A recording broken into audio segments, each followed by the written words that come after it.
entertainment honcho following the Emmys for us. Good morning, Jason.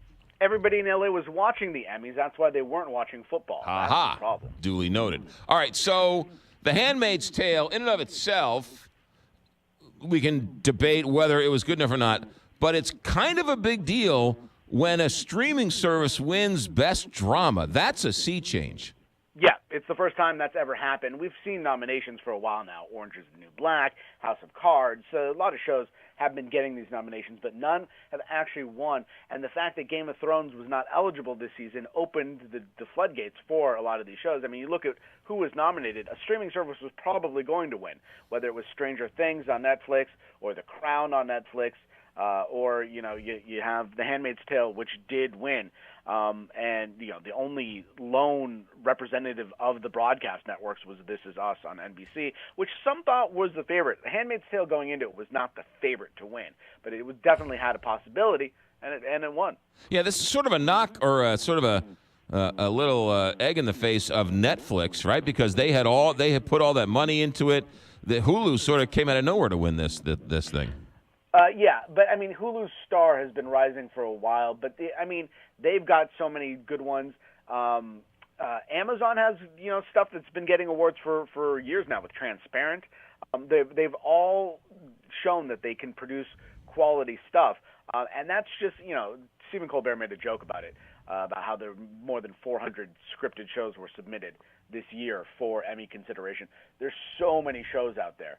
So, the chance that even the people who are voting on this have seen all of them is slim to none, that they've seen the whole seasons of all these things, much less the rest of us out there. Now, I haven't seen Handmaid's Tale, but I've heard about it, and clearly that could never show on network television because of the graphic nature of the whole thing. So no, definitely not. Yeah. None of these shows could. Right.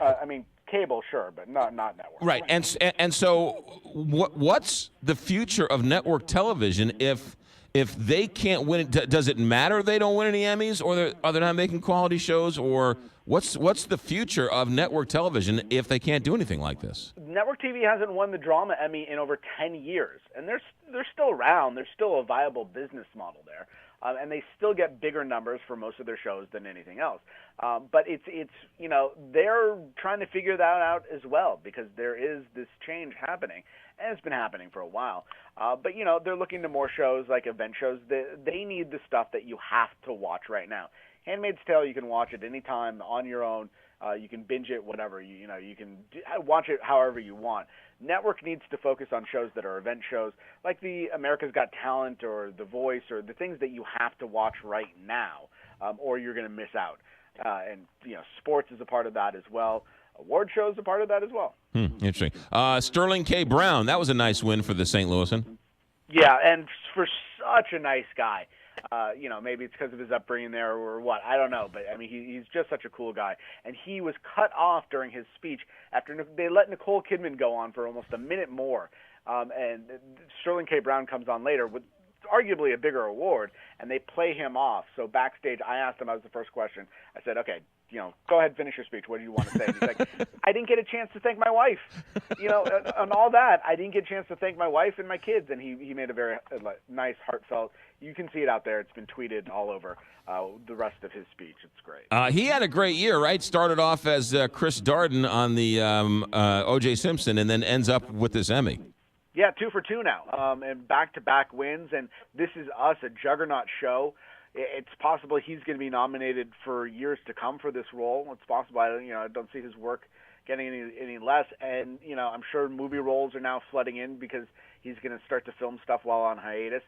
He is just one of the in-demand actors in Hollywood right now. What's the reviews on Stephen Colbert? It depends on where you are politically. He made a lot of Trump jokes, more than I thought he was going to, because this was the Emmys and it was about TV. And he opened up and, he had a nice musical number that was about TV, but then he got into the Trump jokes. So if you were on the left and you were in the audience, I think you found it funny. On the right, a whole lot of people didn't. And the biggest surprise on the night had to be when Sean Spicer came out. And jaws dropped on the floor. Whoever was directing the Emmys did a fantastic job of catching people's reactions to Sean Spicer. And then afterwards, the biggest accessory of the Emmys was get a picture with Sean Spicer in the hallways. There's pictures of him. The poor guy was just drinking a beer in the hallways, and everybody mobbed him. So there's pictures of him drinking a beer, James Corden kissing him on the cheek. One account had J.J. Abrams, super producer, director, walking by, nobody wanting to talk to him, but Sean Spicer mobbed. Well, oh my goodness. And for a leftist Hollywood crowd who just months ago hated Sean Spicer as the face of the administration. Right. So it shows, if you have a good sense of humor about yourself, you can turn that image around. I liked when Stephen Colbert said, "Thank you, I'm Melissa McCarthy," as he walked off the stage. That was fantastic. That was a funny bit. Jason Nathanson, have a good week. Thanks for checking in. All right, take care. 826 here, Big 550.